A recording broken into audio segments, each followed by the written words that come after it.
弟兄姊妹，今日係2026年40日大齋期嘅第19日。今日默想同埋主題係基督的福音。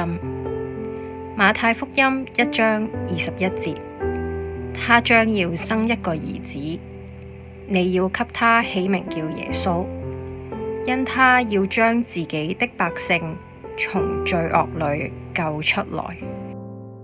弟兄姊妹，我哋一齊禱告啊！親愛嘅天父，我哋讚美你，你係我哋盼望嘅源頭。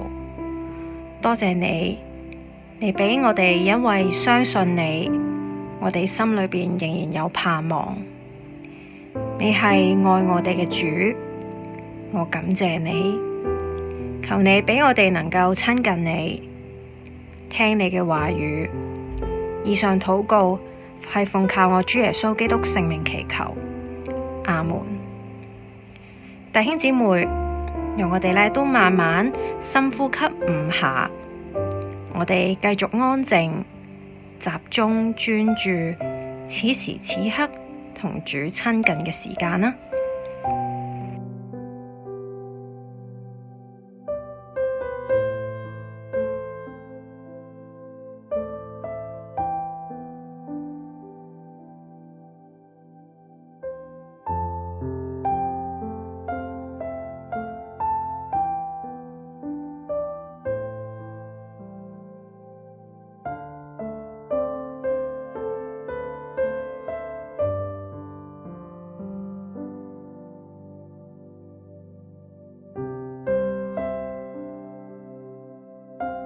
以下係經文默想，我哋透過馬太福音1章18至23節默想基督嘅福音。我會誦讀經文2次，你可以合上眼或者望住熒光幕上面嘅經文去到聆聽。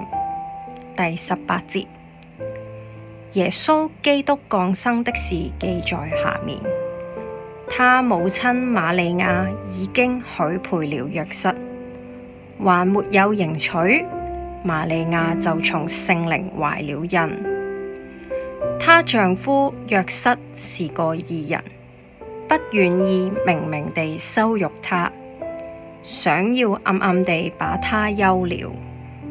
正思念這事的時候，有主的使者向他夢中顯現，說：大衛的子孫約瑟，不要怕，只管娶過你的妻子瑪利亞來，因她所懷的孕是從聖靈來的。她將要生一個兒子，你要給他起名叫耶穌，因他要將自己的百姓從罪惡裏救出來。這一切的事成就，是要應驗主藉先知所說的話，說必有童女懷孕生子，人要稱他的名為以馬內利。以馬內利翻出來就是神與我們同在。現在誦讀第2次馬太福音1章18至23節，第18節。耶穌基督降生的事記在下面。他母親瑪利亞已經許配了約瑟，還沒有迎娶，瑪利亞就從聖靈懷了孕。她丈夫約瑟是個義人，不願意明明地羞辱她，想要暗暗地把她休了。正思念這事的時候，有主的使者向他夢中顯現，說：大衛的子孫約瑟，不要怕，只管娶過你的妻子瑪利亞來，因她所懷的孕是從聖靈來的。她將要生一個兒子，你要給他起名叫耶穌，因他要將自己的百姓從罪惡裏救出來。這一切的事成就，是要應驗主藉先知所說的話，說必有童女懷孕生子，人要稱他的名為以馬內利。以馬內利翻出來就是神與我們同在。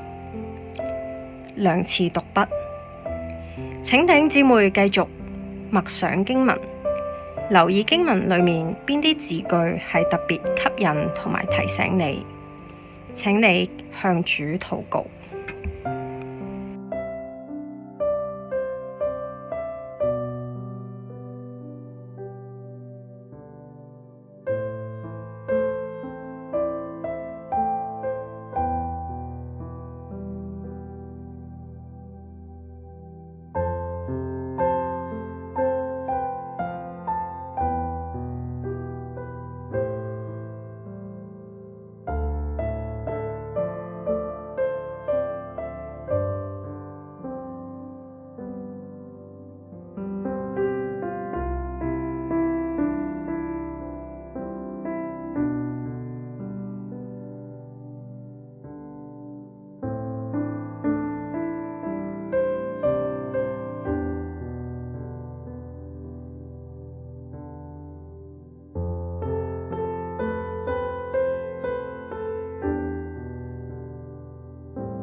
請弟兄姊妹以默想嘅心聆聽以下內容。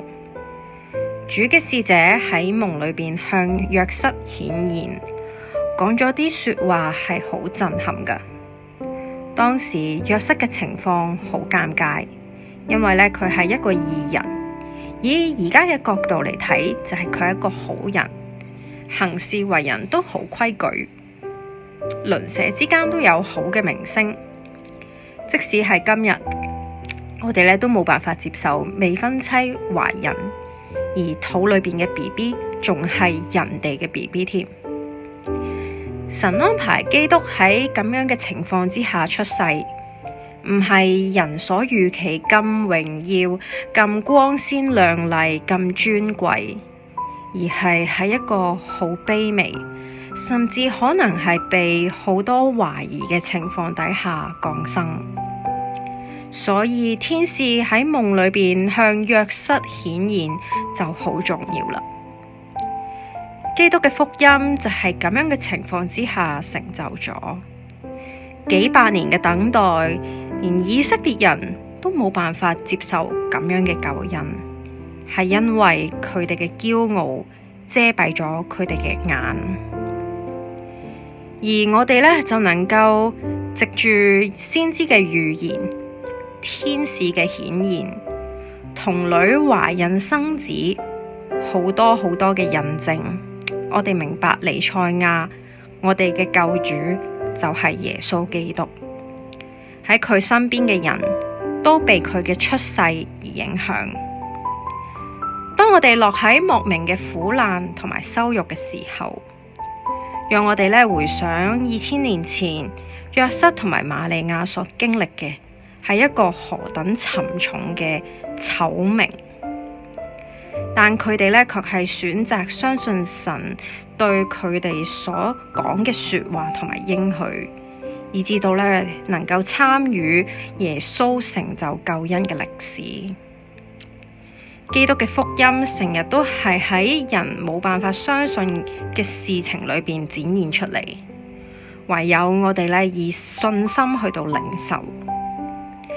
弟兄姊妹，基督嘅福音點樣喺你嘅生命裏邊顯出嚟呢？當你處喺受羞辱、苦難嘅環境，係咪相信耶穌基督依然都係你嘅救主呢？邀請你向天父禱告，同天父分享一下你嘅狀態同埋心聲啊！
弟兄姊妹，我哋一齊有禱告嘅時間啦。親愛天父，喺我似乎冇能力去相信你嘅時候，感謝你仍然向我講說話，令到我深知道我所面對嘅環境都係為咗成就你榮耀嘅旨意。天父啊，求你讓我經歷你更多更深。奉主耶穌基督嘅名禱告，阿門。